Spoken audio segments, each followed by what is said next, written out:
ሰላም ወገኖች እንደምን አላችሁ? ደህና ናችሁ? እግዚአብሔር ይባረክ። አሁን እንግዲህ ቀጣዮች ነፍሌም በዘመናችን የሚሉ ፕሮግራሞችን አቀርብላችኋለሁ። ነፍሌም ማለት ምን ማለት ነው ያልን እንደሆነ ወዳቂያን ማለት ነው። ሀነፍሊም ሀዩ በሀአሬት ነፍሌምም በዛን ዘመን በምድር ላይ ነበሩ ይላል። ምንድን ነው ያልናቸው እንደሆነ የወደቁ ማለት ነው። ነገር ግን ደግሞ አንሼ ሀሸይም አማርኛው ምንድን ነው የሚለው? አንሼ ሀሸም ወይም ደግሞ የስም ሰዎች፣ ስመ ገናኖች፣ ስም ታላላቆች። ዋው እንዲህ ይላል። በእነዛም ወራት ነፍሌም በምድር ላይ ነበሩ። ደግሞም ከዛ በኋላ የእግዚአብሔር ልጆች የሰውን ሴቶች ልጆች ባገቡ ጊዜ ልጆችን ወለዱላቸው። እነርሱም በድሮ ዘመን ስማቸው የታወቀ ኃያላን ነበሩ። ስማቸው የሰማይ ጣራ ላይ የደረሰ ኃያላን ነበሩ። ተዳቅለው ከቃየን ልጆች ጋር ተዳቅለው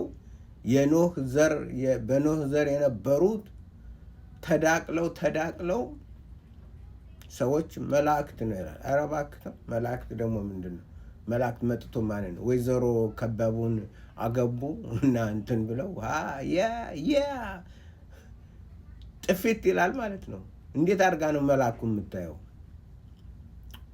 ኤኒዌይ ለማንኛውም ግን ነፍሌም በምድር ላይ ነበሩ ይላል። አሁን ደግሞ ነፍሌም ማለት በእግዚአብሔርን ቃል የሚቃወሙ የእግዚአብሔርን ሐሳብ የሚያስጠላቸው የተጣሉ ከእግዚአብሔር ጸጋ ብትን ብለው የወደቁ ስም ያላቸው ስም አለህ ግን ሙተሃል አለ አይደል ኢየሱስ። ኢየሱስ እኮ እንደዛ ያለ ስም አለህ ሙተሃል። ዋይ የሞተ ሰውም ስም አለው እንዴ? ጌታ ኢየሱስ ወይ ስማቸው አለ እና እንስማና እንመለከታለን። ወይዘሮት ብትወጣ ናቸው እነዚህ የሚጠይቁትን እንስማ። ወይዘሮ ብትወጣ ምንድን ነው የሚጠይቁት? አይኗንን አሸማዳ አጨናግዳለች። እንስማት። If you had to pick a side in the great battle between Jesus and Paul, which one would you be going with?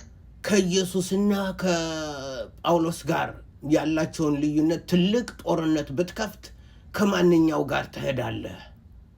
ኢየሱስና ጳውሎስ በምንድን ነው የሚጣሉት?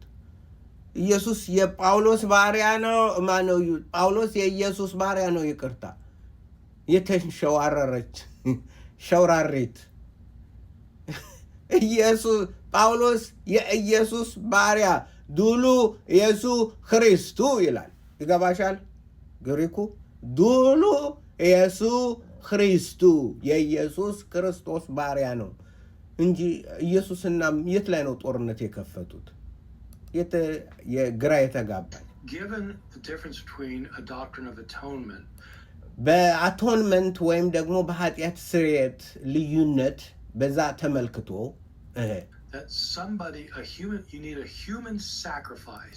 አንድ ሰው ለሌላ ሰው ሳክሪፋይስ ሆኖ ወይም መስዋዕት ሆኖ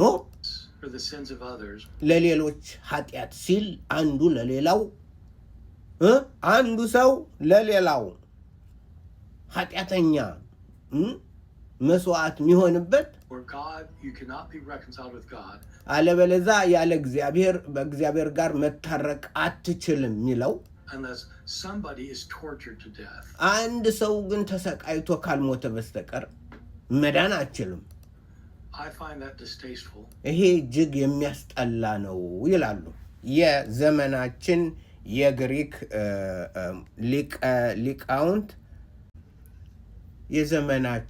የግሪክ ሊቃውንት የሆኑት ዶክተር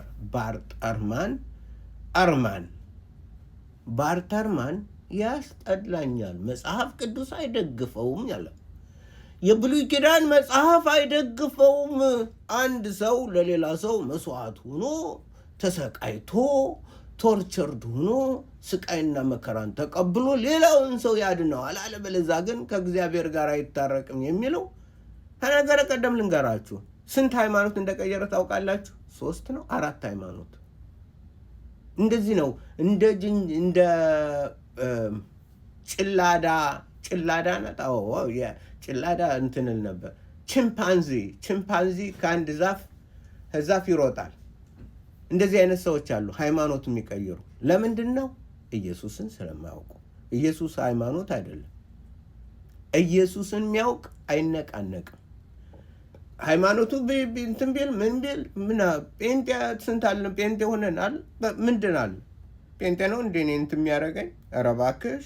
ኧረ ኢየሱሴ ነው የእግዚአብሔር ልጅ ኢየሱስ የወደደኝ ከሰማየ ሰማያት ወጥቶ የጠፉትን በጎች ፈልጎ ያገኘ የእግዚአብሔር ልጅ ነው። ሃይማኖት ወደ ታች አዘቅዝቆ ይውደቅ። ኢየሱስ ነው። እግዚአብሔር አንድያ ልጁን እስኪሰጥ ድረስ ዓለሙን እንዲወዷል እንጂ ሃይማኖትን እስኪሰጥ አልወደድም። ሃይማኖትማ መከራን ኢየሱስ ሲመጣ መከራ ያሳዩት 2 ናቸው። አንደኛው ፖለቲክስ ነው። ኢትዮጵያን ተመልከቱ። የሚናቆረው አንድም በፖለቲክስ ነው፣ አንድም በሃይማኖት ነው። ሃይማኖት እንደዚህ ነው። የዝንጀሮ ቆንጆ ነው ሃይማኖት። ኢየሱስ ግን ውብ ነው፣ የሚያበራ የፀሐይ የደመቀ ቦግ ያለ ጨለማችን ሁሉ መዳረሻውን የሚያጠፋ የእግዚአብሔር ልጅ ነው። ይሄ ግን እንደ ዝንጀሮ ጦጣ ዘለለ። አሁን እንዴት ኢየሱስ መጽሐፍ እኮ የሚለው እንግሊዘኛውን ሰዎችም ስለምትሰሙ እናንተ እንግሊዘኛም ያላችሁ እንግሊዘኛውን ነው የምተረጉመው። For the life of the flesh is in the blood. የስጋው እንትን ህይወት ያለው በደም ነው። And I have given it to you upon the altar. በአልታሩ በመሰዋው ላይ እንዲሰዋ ሰጥቼሃለሁ። To make an atonement for your souls. ለነፍሳችሁም አቶን እንድታረጉ ለነፍሳችሁ የኃጢአት ይቅርታ እንድታገኙ For it is the blood that makes an atonement for the soul. ደም ነው። ያለ ደም ስሬት ያለ ደም ፍሰት የኃጢአት ስሬት የለም። ዘለዋውያን ነው። ብሉይ ኪዳን ምናምን ዘለዋውያን ብሉይ ኪዳን አይደለም። ዘለዋውያን 17:11 ዘለዋውያን 17:11 ደም ሳይፈስ የኃጢአት ስሬት የለም። ኢሳይያስ 53 ምንድን ነው የተሰቃየው? ደሙን ያፈሰሰው ምንድን ነው? የተገረፈው እንትን ያለው በመገረፉ ቁስል ኢሳይያስ 53 እንደዚህ አይነትን ብሎ በቃ ምንም ይሄ እንደዚህ አይነት መጽሐፍ ጻፈና ቀባጠረና ትልቅ ሰው ይሄ የተደናበረ መንፈሳዊ ደንባራ ነው ምለው። ይሄ መንፈሳዊ ደንባራ የስ ኢየሱስ ተሰቃይቶልና ይህ ነው እኮ የአሜሪካን ግሪክ የሚያስተምረው። በየዓመቱ አሁን ኢሜል አሳያችኋለሁ እና ተማር ምናምን ግሪክ እንትን ይላል። የሱ እዚህ ነው እዚህ ተምሮ ነው እግዚአብሔር የሚያገለግል። ይሄ እኮ ነው ቤተ ክርስቲያኖች ራሳቸው የርክሰት ማህበሮች ናቸው።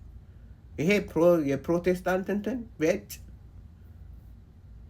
የምናምንቴ የምትኑ መጠራቀሚያ የዝንጀሮ የጦጣው የምናምኑ የጉጣጉጡ መጠራቀሚያ ይሄ ነው አስተምሮ እንትን የምትለው።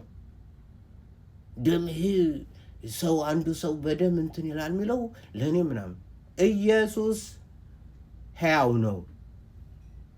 ጳውሎስ የኢየሱስ ባሪያ ነው። እየተቀጠቀጠ ከሞት እየተነሳ እየወደቀ ምን እያለ እውነትን የሰበከ ኢየሱስን ያበራ የእግዚአብሔር ሰው ነው።